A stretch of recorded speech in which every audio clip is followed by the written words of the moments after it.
Hey, what's up everybody? John Patterson from Dingosoft here. Today I want to show you an exciting new product called FRS. It's a brand new financial reporter for Sage 300, developed entirely in the Sage 300 Software Development Kit, or SDK, which means it's fully integrated and doesn't require Excel or any other external application. We do have Sage 300C web screens currently in development. However, at this point, we're just releasing the Sage 300 on-premise edition. Of course, Sage 300 already has a financial reporter for on-premise. So what does FRS have to offer Sage 300 users who aren't planning on moving to the cloud just yet? Well, it's fully integrated, which has tons of advantages, like all your reports get backed up with your company data, and you don't have to worry about Microsoft updating Office and suddenly the financial reporter stops working. It's much easier to use, easier to learn, and easier to support because it looks and works just like the rest of Sage 300. It does multi-company consolidated reporting out of the box with no export, import, or connectors, or in fact any additional setup required at all. It lets you define report sets which can be printed all at once, so you don't have to sit there printing one report after another. You can email reports or report sets to multiple email recipients. It works with Windows Task Scheduler, so you can fully automate all your printing or emailing of reports, and you don't even need to be logged into Sage 300 at the time. It's future-proof. If you do decide to move to the cloud later on, all of your reports, which you spend a lot of time and money developing, will still work. Plus, being developed in the SDK, FRS will work with any other current or future Sage 300 technologies. It's very inexpensive. You get all of these benefits, including multi-company consolidations, for around half the price of the GL Consolidations module alone. But enough talking, let's dive in and take a look. By the way, installation is a breeze. Just download and run the install.exe from the website, then go into Admin Services Data Activation to activate it, and that's it. You'll then have a new folder in General Ledger for FRS. So let's go in and select the print screen. As you can see, it's very similar to the current Sage 300 Financial Reporter's print screen. So let's just look at the differences. The drop-down list at the top lets you switch between selecting a single report or a report set. To select the report, you now use the Finder, which shows you the report description and other info for each report, making it much easier to find the report you want. We have a reporting currency field, also known as a presentation currency in financial reporting, which comes in handy if you need to report to shareholders or a parent company in a foreign currency. And the rates button down here lets you select the rate to use. So if we hit the print button to show you a report,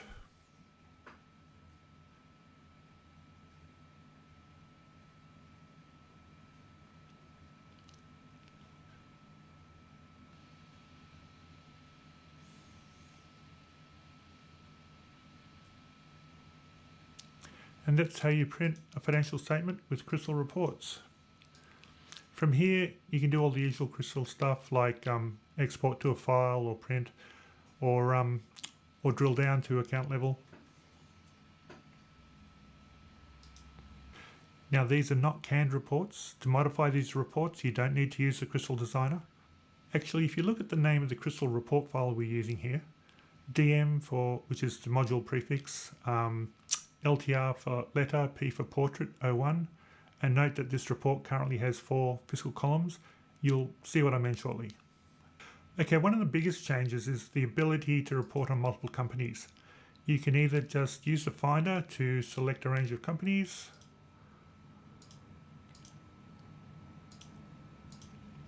or you can select a user-defined company group. You can print the companies either separately or consolidated. You can even print side-by-side multi-company reports. In fact, there's a standard report that does just that with the sample data. And if we print that,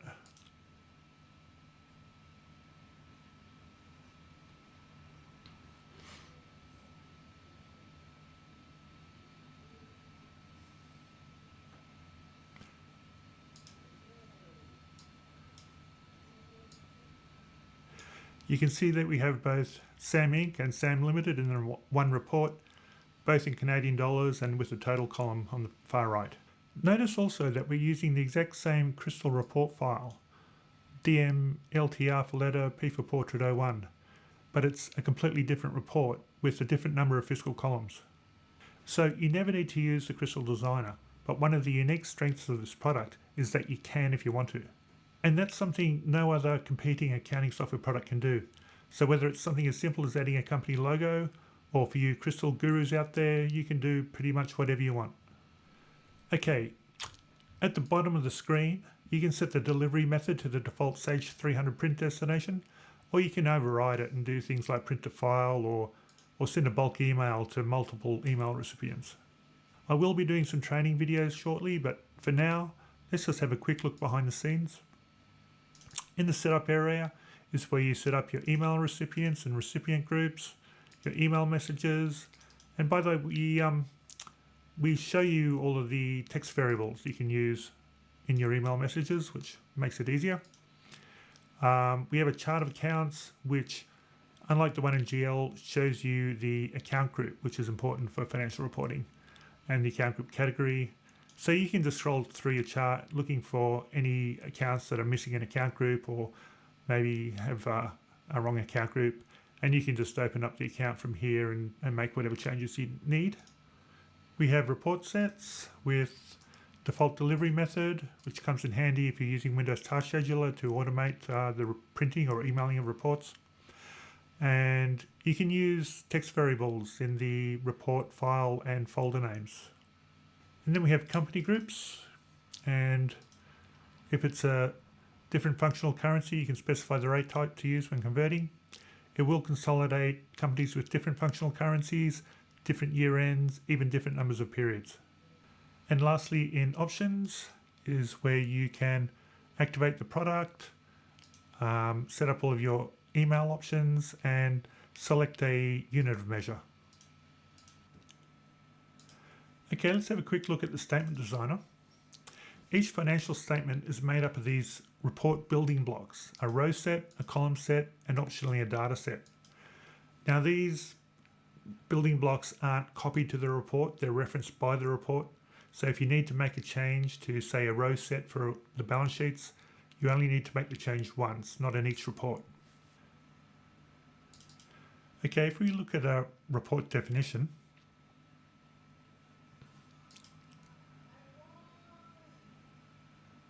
you can see this is where you select the row set, the column set, and optionally the data set. If you don't select a data set, it just means it's going to report on all of the data for the particular company. You then have up to 8 header rows and 2 footer rows, and various report options and default settings. Things like rounding, everything from no rounding up to whole billions, and page size and orientation and margins and things like that. Looking at the header and footer rows, you can see that there are a lot of text variables you can use in your headings and lots of formatting options. So pretty much anything you want, you can change the font type, size, color. So if you prefer blue, you can do that. You can strike out and underline, whatever you like. Okay, if we have a look at a row set, you can see these are all the rows that make up our balance sheets.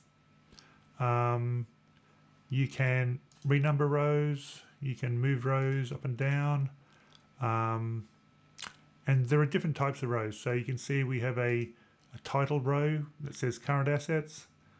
We have a fiscal data row, which will actually be multiple lines, like not just one row in the actual report.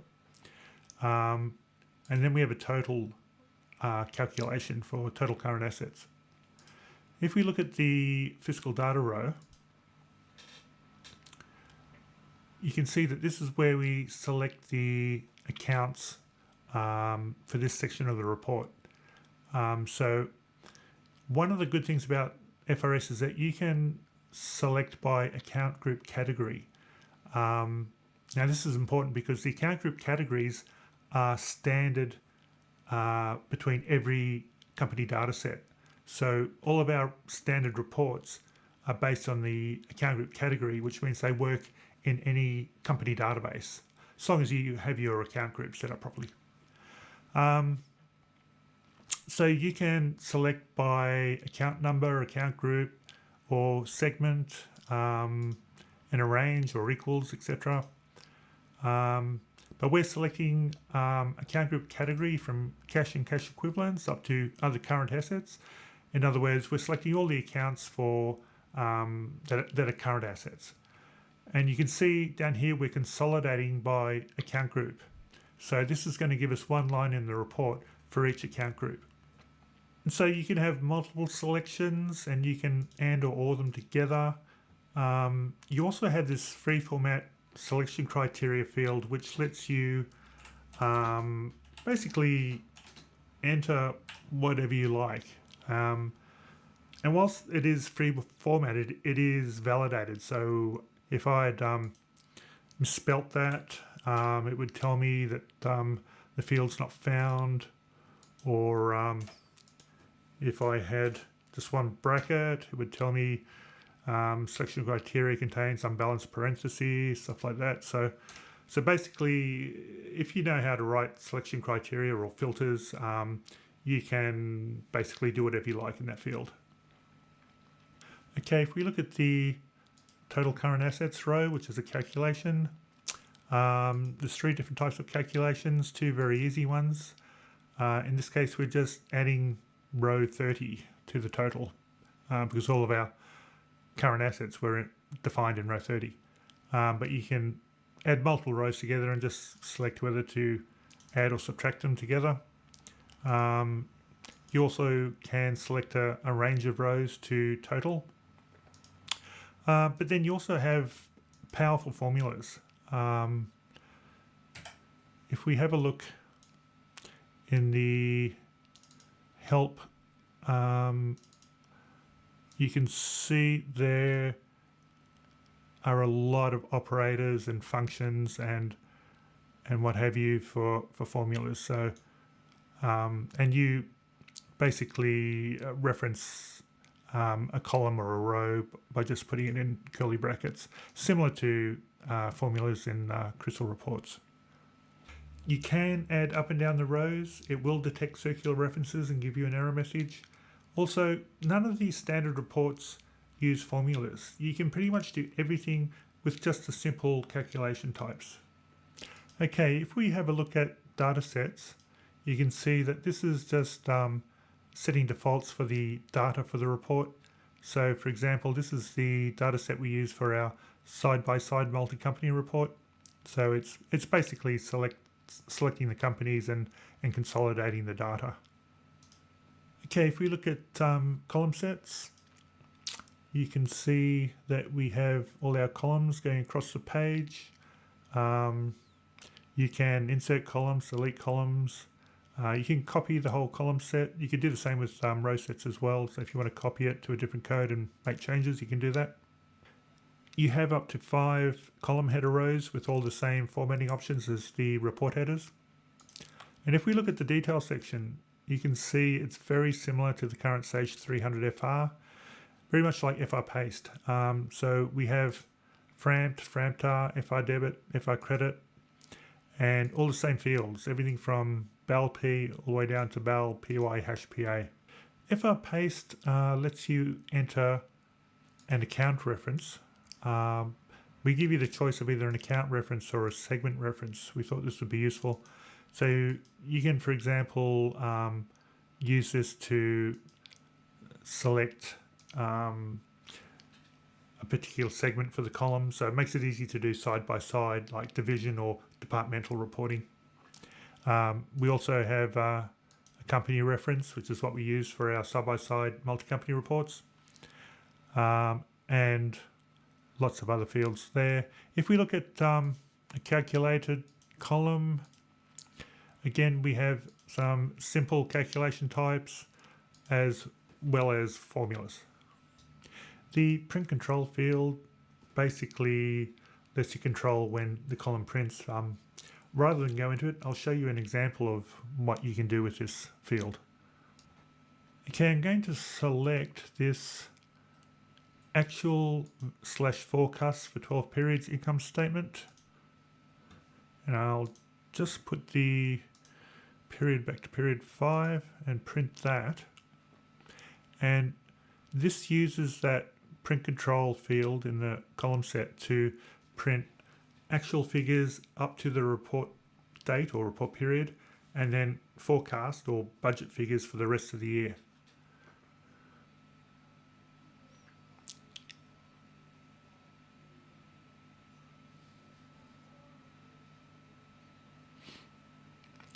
Okay, so there, as you can see, it's got the actuals up to period 5 and then forecast for the rest of the year. Okay, well, that was a fairly brief overview of FRS. If you'd like to find out more, or if you're a business partner, you want to download the demo and try it yourself, just go to our website, and on the very first page, just here, there's a download button where you can download the 30-day demo. Well, it's a live product, but it installs as a 30-day demo. If you're a business partner, send us an email and we'll send you some NFR activation codes. You can also download it from the products section, or if we go to the partners tab, you'll see the retail price is $1,800. That gives you everything, unlimited users. And there's also a download section here for all our products, including FRS. And you can always just download the latest version from there. Well, thanks for your time. I hope you're as excited about this product as we are. If you're watching this on YouTube, make sure you hit that subscribe button down below. That way you're kept up to date with all the latest happenings here at Dingosoft. Also, feel free to leave a comment or hit the like button or something like that. And we'll see you next time.